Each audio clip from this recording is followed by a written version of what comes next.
Bonjour tout le monde, Narkom Borok Jami'an, que la paix soit sur vous, Salam alaikum.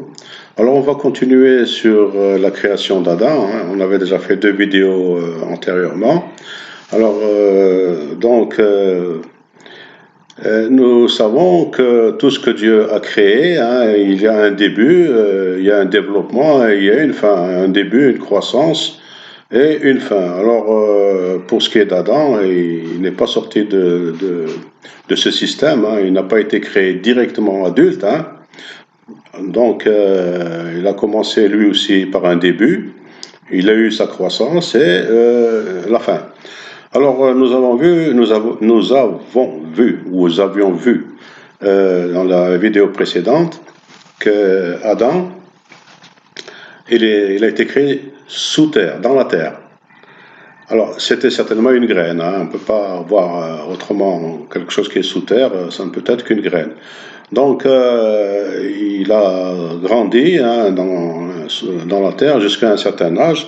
Et là, on pourrait se poser la question, c'est comment Adam a pu respirer à un certain moment de sa croissance sous terre.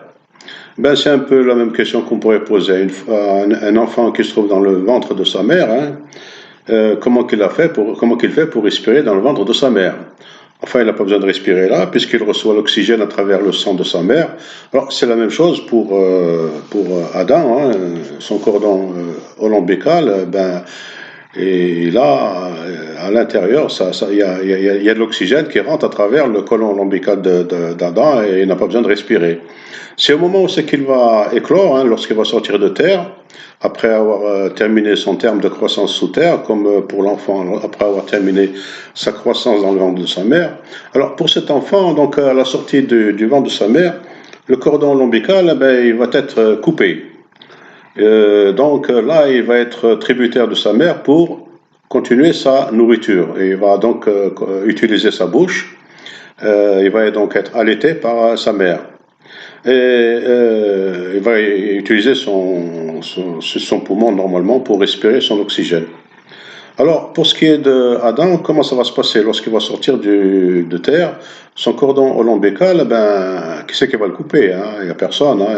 C'est le premier homme, hein? Pour ce qui est du premier homme, on verra ça tout à l'heure. Alors, eh bien, ben, il va rester, hein, il va repartir, mais il va continuer, mais il va commencer à respirer avec ses poumons normalement. Quant à sa nourriture, elle continuera d'être alimentée, hein, il continuera d'être alimenté en nourriture à travers son cordon ombilical, qui restera qui sera une forme de racine, qui continuera d'aspirer les minéraux nécessaires à sa croissance. Ça sera en quelque sorte pour lui, une fois qu'il sort de terre, un allaitement à travers sa mère qui est la terre. Alors, disons que lorsqu'il va atteindre un certain temps, lorsqu'il aura terminé son allaitement, hein, à travers son cordon ombilical, ce cordon-là va se dessécher, dessécher, et il va tomber de son nombril. À ce moment-là, il aura certainement des dents et il pourra manger les fruits qui se trouveront certainement à sa portée, ou même peut-être même des animaux qui ont été créés avant Adam, hein, des chèvres où il pourra boire leur lait, ou enfin, il grandira. Alors on sait, enfin, il y a un verset qui dit, bon, je ne l'ai pas ici tout de suite là, qui dit que l'homme atteint sa plénitude à partir de l'âge de 40 ans. Donc je suppose que Adam, lorsqu'il a atteint l'âge de 40 ans, il a reçu de la part de Dieu la science de toutes choses. وَعَلَّمَ آدَمَ الْأَسْمَاءَ كُلَّهَا. Alors, on sait, nous disons que Adam, c'est le premier homme, parce qu'en fait, c'est le premier homme qui a la science. Nous sommes les enfants d'Adam, parce qu'en fait, nous utilisons la science que Dieu a donnée à Adam. Alors, et pour sa femme, eh ben, comment a été créé? Parce qu'en fait, ça va être difficile d'expliquer. Je vais peut-être pas donner totalement, enfin, je vais simplement donner mon point de vue là-dessus, hein. Parce que dans le Coran, Dieu ne dit pas ta femme, hein, il dit zawjuka. Il ne dit pas zawjatuka. Zawjatuka, c'est ta femme. Et zawjuka, zawjuka, c'est ta père. Alors, comment ça a dû se passer? Ben, je pense, moi, hein, c'est un point de vue personnel, hein, que ça a dû se faire par mitose, hein, c'est-à-dire il y a un détachement. Le côté féminin s'est détaché du côté masculin d'Adam. Enfin, je pense c'est un petit peu comme les unicellulaires actuellement, hein. Ils se transforment. Bon, mais il faut voir un biologiste, là, il vous expliquera mieux que moi, hein. Moi, je n'ai pas grande information là-dessus. Pour sa femme, bon, il y a beaucoup à dire là, hein, mais on verra plus tard. Peut-être j'en parlerai. Alors, Adam est le premier homme. Oui, le premier homme qui a la science. Alors, ça me laisse supposer personnellement qu'il y avait d'autres hommes avant Adam, d'autres êtres humains avant Adam.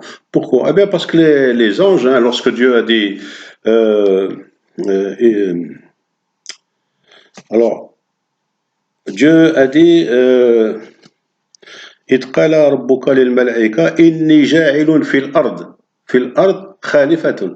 Alors, les malaïka, ils ont entendu le mot ard. Donc, c'est une créature à partir de l'ard. Ce n'est pas une créature autre que celle qui est à partir de l'ard. C'est-à-dire qu'on a donc les anges qui sont créés à partir de lumière, donc c'est pas à partir de l'ard. Et on a les djinns qui sont nés, qui sont créés à partir de nar. Alors, l'Ard, les Malaïkas, ils ont dit, est-ce que في الأرض alors les Malaïkas, ils ont dit, قالوا أتجعل فيها dans la terre من يفسد فيها ويسفك الدماء, c'est-à-dire c'est des êtres qui sont créés de terre. Donc il y avait des êtres avant Adam qui ont été créés de terre. Donc là, on voit bien que finalement, Adam n'est pas le premier homme qui était sur Terre, hein, d'après ce que je vois ici, hein. Mais c'était par contre le premier homme qui a reçu la science totale de Dieu.